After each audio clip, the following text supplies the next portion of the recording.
Welcome to Zorpazorp Gaming, my name's Lachlan Linton Keane, and welcome to News from the Mark! Riders of Rohan!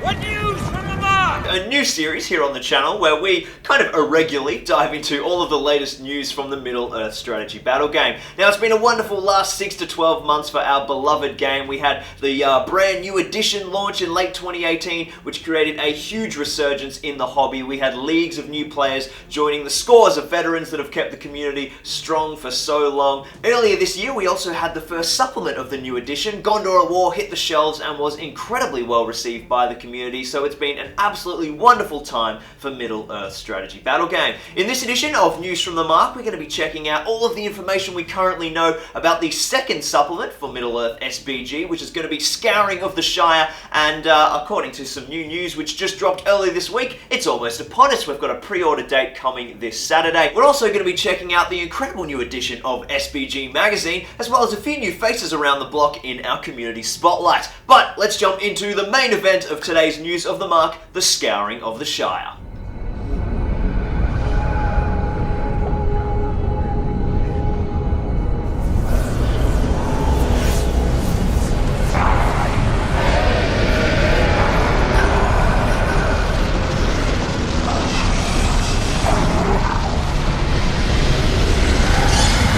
Now, for those of you who aren't aware, back in May at Warhammer Fest, Games Workshop announced that the next supplement for the Middle-earth strategy battle game was the Scouring of the Shire. Now, this took me and quite a lot of the community actually really by surprise, but it's an awesome move, and I am super excited about it. The Scouring of the Shire is an awesome part of the Return of the King and the Lord of the Rings as a whole. It's kind of like one of the most badass denouements in story and kind of creative writing history. It's a really epic scene. I'm sure it's going to make an amazing narrative campaign, as well as lots of other goodies that will come along with the supplement. In terms of its release, I mean, it certainly, it took me off guard. A lot of us in the community were expecting either the Last Alliance or a big showpiece supplement around the Two Towers, and this move by Games Workshop has kind of showed their hand a little bit. They actually sort of discussed their release strategy a little bit at Warhammer Fest in some of the Q&As and alluded to the fact that they were planning on releasing a big centerpiece supplement and then a smaller supplement and then a big one and then a smaller one, and alternating between the two. So we've had our huge Gondor at War, now we'll have something smaller and narrative driven like Scouring of the Shire, and then we'll be back to something massive in the long run, which I think is a really, really smart business strategy. The big three things that everyone is dying for is Two Towers stuff, Gondor at War, which we've had, and something about the Last Alliance. And if we smash all three of those out and then get into smaller stuff, it sort of, we'll see a bit of interest drop off in the community. So this is a great way of managing community expectations and maintaining interest in our hobby, which is an excellent kind of tactic in my opinion. So in terms of the detail that we got from Scouring of the Shire at Warhammer Fest, we saw a whole bunch of new models, like some amazing stuff, including the first in ages, the first terrain kit, which is a Hobbit Hole kit, of course, and it's an absolutely gorgeous Forge World kit by the looks of it. It's got a reversible fascia, as well as lots of different kind of windows and chimney pieces, so that you can use it as a kit to sculpt your own Hobbit Hole. Super exciting stuff. We also saw 3 new Ruffian leaders, a whole bunch of Hobbit heroes, I think it was 8, and you'll notice from the photos that are taken of the display cabinets that it seems that these Hobbit heroes are kind of released in little packs, so you won't buy them individually. They're probably going to come in pairs, but I'm sure we'll have more info concrete on that in the future. But the packs that we know are the Sheriffs of the Shire, Wholefoot Bracegirdle and Robin Smallburrow, Personalities of the Shire, Falco Boffin and Farmer Cotton, Vagabonds of the Shire, so some hobbits joining the Ruffians, Ted Sandyman and Lotho Sackville Baggins, and another Personalities of the Shire, Will Woodfoot and Baldo Toolpenny. Now, anyone who knows the Shire intimately or has read the Scouring of the Shire is going to recognize a lot of those names as big players, as much as a hobbit could be a big player, in the Battle of the Four Farthings, which is another new term that we'll be talking about soon. And so that's really exciting, and the models and the sculpts look absolutely stunning, so super exciting stuff. Now, that's what we knew. This is now what we know. A couple of days ago on Warhammer Community, kind of buried actually in just a big general new models announcement for all 3 main Games Workshop systems, right down the bottom of the article, we had kind of a big info drop about Scouring of the Shire. The first thing was that it's going for pre-order release this coming Saturday. Which is huge. I personally thought that it probably was going to get a pre-order alongside Articon and then a release after that. So this is a lot sooner than I was expecting, which is always good news to me. So that's, if we take the normal pre-order and then release strategy. Usually things go up for pre-order a week before they're available, so we can pretty much say that Scouring the Shire should be out the following Saturday after this coming one. I think that's the 19th maybe, or the 21st, that ballpark. I'll put it up on the screen. So that's probably when we're going to see the actual release date, and they are pre-orderable this Saturday. So that is super exciting. We also got a little bit of tidbits, a little bit more details about the specifics, as well as a whole bunch of info about the new models. Now, the big one is, of course, the Ruffian multi-pack. Now, we saw photos in the display cabinets of Warhammer Fest of big Ruffians grouped together, and a lot of guys on GBHL were talking that there's probably going to be a 12-pack or a 15-pack coming out, and they were all spot on. We've got a big 12-pack of Ruffians coming out, just like we had the Fiefdoms multi-pack kind of troop bundle. We've got Games Workshop here putting together a big 12-pack of Ruffians, which comes with basically 4 of the Ruffian blisters. It looks like from the picture that there's assortment of weapons. It's kind of hard to tell because some of the models there's 1 of them, some of the models there's 3. So we're not sure on the exact configuration. It could be like the blisters that they kind of, randomized, but there was definitely a mix of bows and clubs and cleavers and all the gorgeous hand weapon the Ruffians love to wield. We also saw that, or got a big confirmation, we kind of knew it already, that Bandobras the Bull Roarer in his foot and mounted model was being re-released. So he's the only Hobbit who's ever ridden a horse and cleaved the Goblin King's head off and it went down a rabbit hole and invented golf. We all know the story. Did you know that your great-great-great-great-uncle Bull Roarer Took was so large he could ride a real horse? So that's awesome. Bandobras is a wicked character, but that also alludes to the fact that the Scouring of the Shire might not just be about the specific events of the denouement of Return of the King, but more on that later.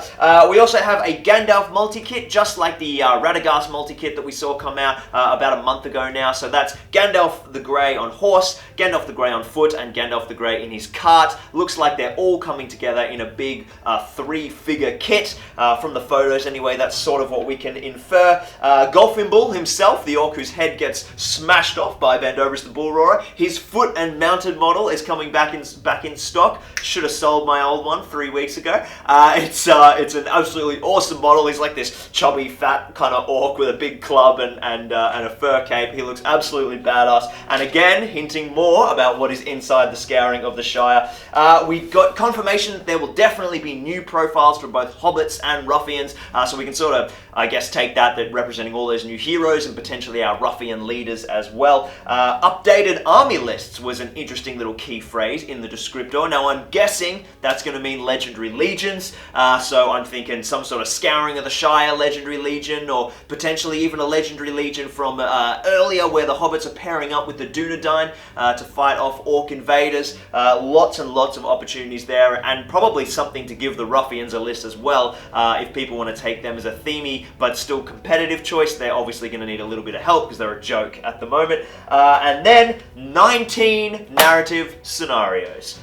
That's huge. Like, we had 28 at Gondor at War. Now, Gondor at War represents Gondor at War, the huge theatre of war that basically takes up most of the Return of the King and parts of the Two Towers and sort of earlier. So, 28 scenarios makes sense. But 19 scenarios in the Shire?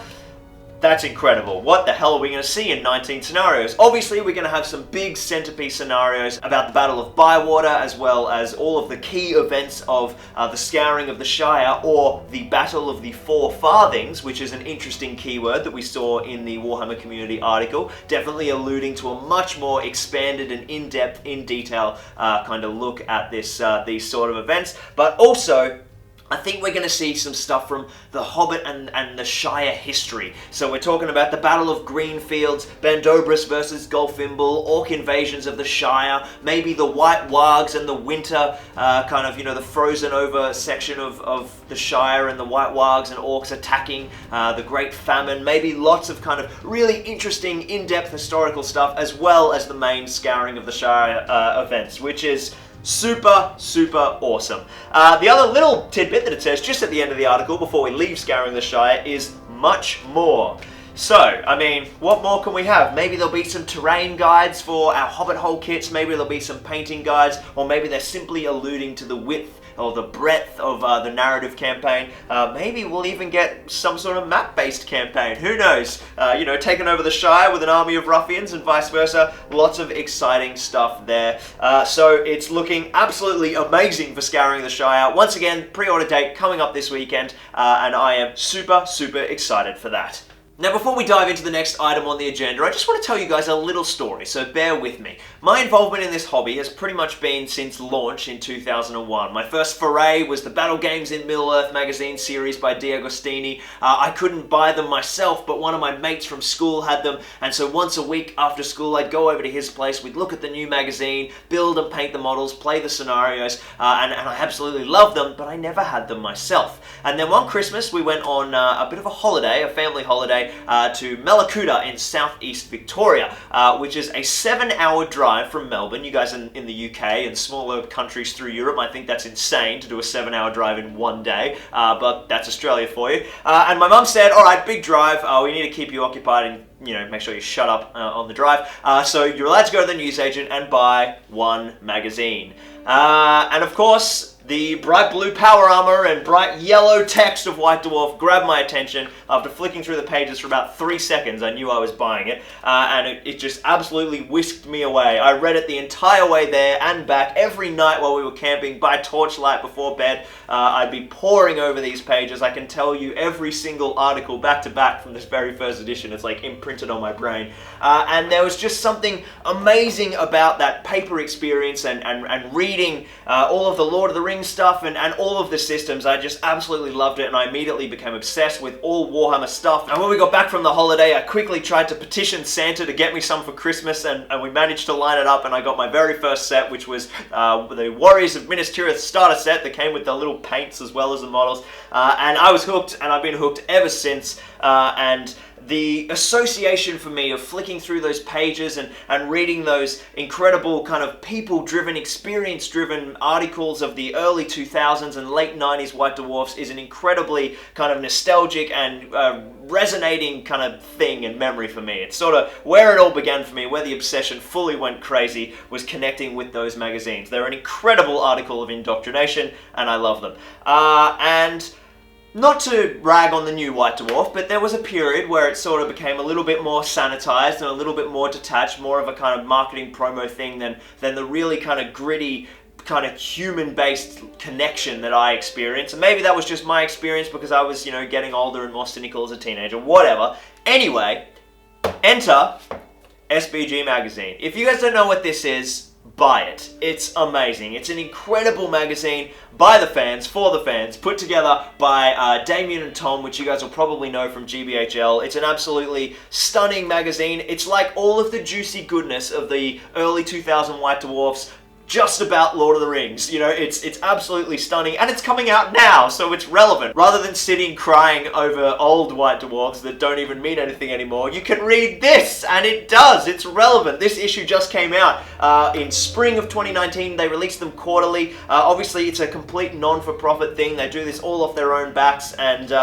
just for the love of our community and the hobby, and they're absolutely amazing. The production value is insane. Super high-quality photography, amazing articles, battle reports, painting guides, big in-depth tacticas, and it's all about the people and it's all about the player experience and the communities. They're just absolutely wonderful. I love them so much. I'm completely indoctrinated and will be buying all of them, and you guys should as well. If you're interested in checking them out, you can send them an email over at sbgmagazine@gmail.com. Otherwise, you can check them all out on GBHL as well. I'll put all the links to this stuff down in the description below. But that issue just came out, and issue 8 it is for them. They've been doing it for a few years now, and it's all about the new edition of Strategy Battle Game and the impact that's having on the community, which I'm sure you guys can understand is all pretty exciting content. So, thank you so much, Tom and Damien, for sending those to me. I'm so excited to keep on reading them and add to my collection. I can't wait to see what you guys do for autumn this year. Spring? Autumn. Yes, what you do for autumn this year. The last item on the agenda for today is our community spotlight, where we're going to check out a couple of members of our community who are doing amazing things, and you guys should be aware of them if you're not already. Up first, we're going to have a little bit of a chat about a wonderful podcast I've discovered. Now, we all know and love the Green Dragon podcast. They've been doing an amazing job for many years now, doing really great SBG podcast content. Shout out to Jeremy and all the guys over there. But there's a new podcast on the block called the Entmoot Podcast by Harry Parkhill from the UK. Now, Harry's podcast is a little bit different to anything I've listened to before. In each installment, he jumps on the road and goes to one of the many tournaments in the UK as part of the GBHL, and he competes and he does little interviews with all of his opponents and interviews the winner as well as the tournament organizer to give us a real insight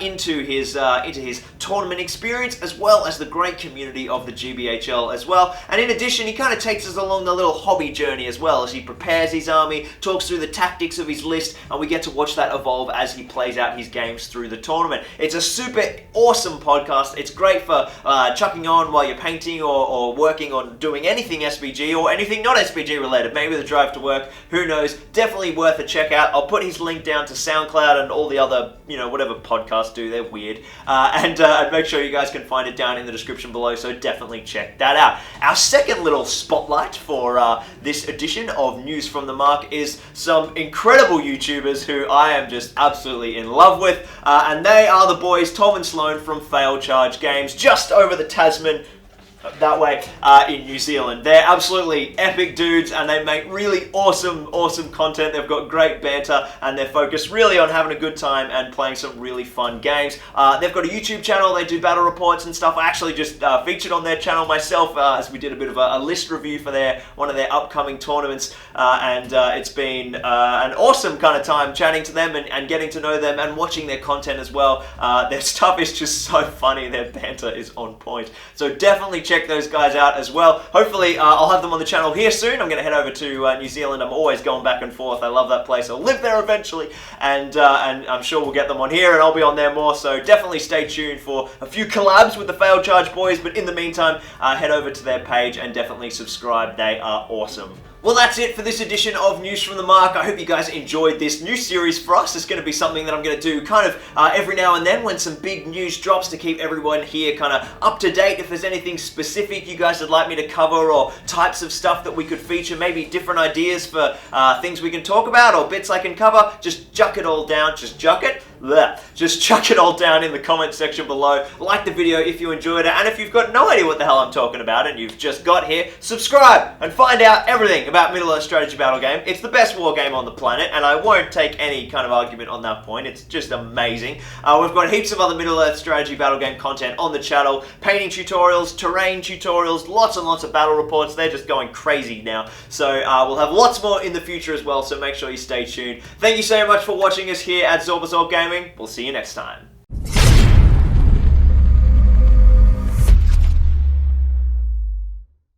Rather than, sitting and crying over a bowl of milk and reading your White Dwarfs, why am I drinking a bowl of milk?